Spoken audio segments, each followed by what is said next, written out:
Today on Noir Alley, we cross the pond for a spot of noir set in merry old England. I'm Eddie Muller, here to guide you through the foggy cobblestone streets of London. Our picture today is Lured from 1947, directed by Douglas Sirk and starring Lucille Ball and George Sanders. Not a trio you'd expect to find in 1940s crime thrillers, because they all went on to establish themselves in other genres. Sirk would become synonymous with Technicolor soap operas of the 1950s. Lucille Ball would become the queen of TV comedy. And George Sanders, well, George Sanders was always George Sanders, the ultimate cad, no matter what kind of film he was in. In this picture, Lucy, and that's the only way I can refer to her, plays an American dancer who gets involved in Scotland Yard's manhunt for a killer who taunts police with poems about his crimes. Our heroine allows the cops to use her as bait since she fits the profile of the victims. I hope I don't shoot myself. You won't. You're on the force now. Yes, sir.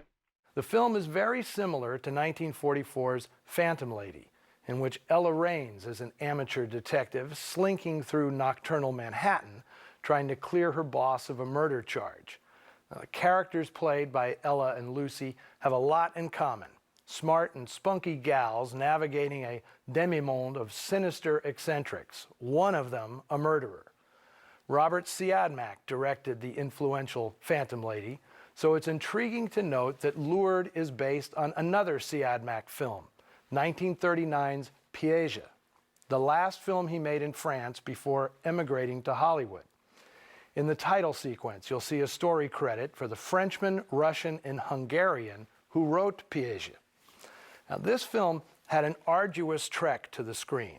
It was the first production of an outfit called Oakmont Pictures, formerly Crystal Pictures, which would not last long.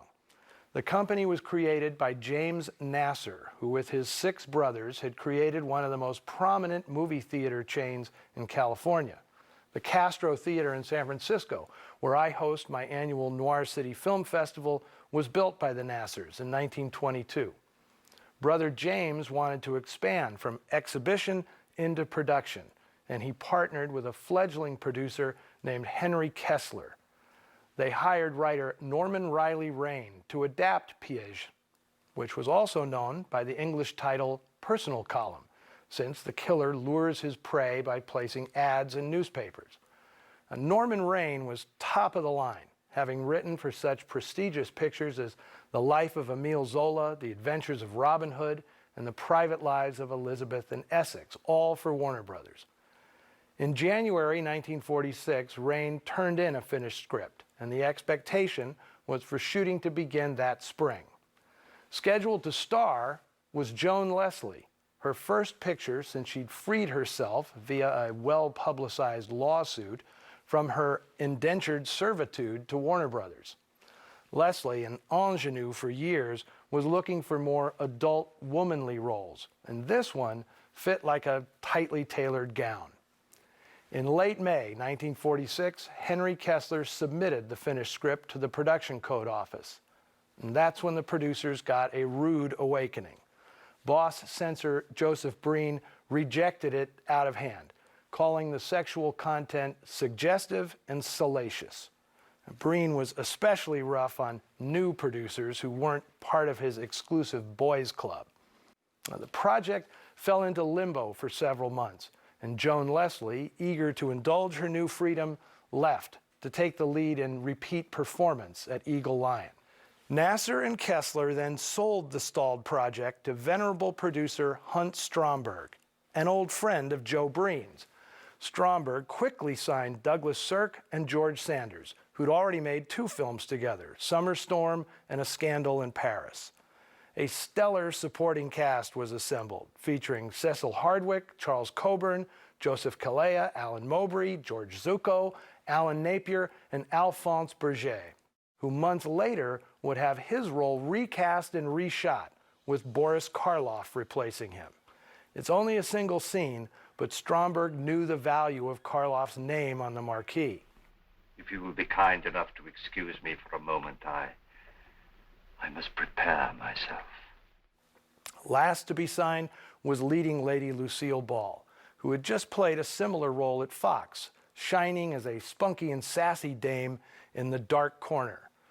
Now, Stromberg had the author of that original story, Leo Roston, do the final draft of Personal Column. And the changes must have been substantial, because Norman Riley Raines' name is nowhere on the finished film. Now, whether it was Roston's changes that made the difference, or Stromberg's longtime friendship with Breen, the project got the green light from the PCA. The shoot was not easy. Labor unrest, which was tearing up the business all through 1946, forced production to move between General Service and Samuel Goldwyn Studios.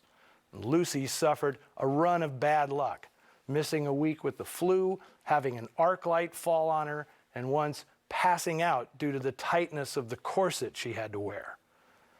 Personal Column finally wrapped in February of 1947, but Hunt Stromberg was no longer happy with the title.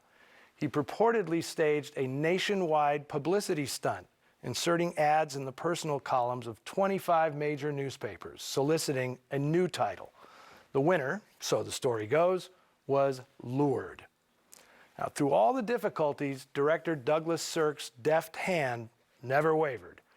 Aided by the glorious camera work of William Daniels, he turned in an atmospheric and suspenseful yarn, one that shows off the entire cast, and especially the two stars, to fabulous effect.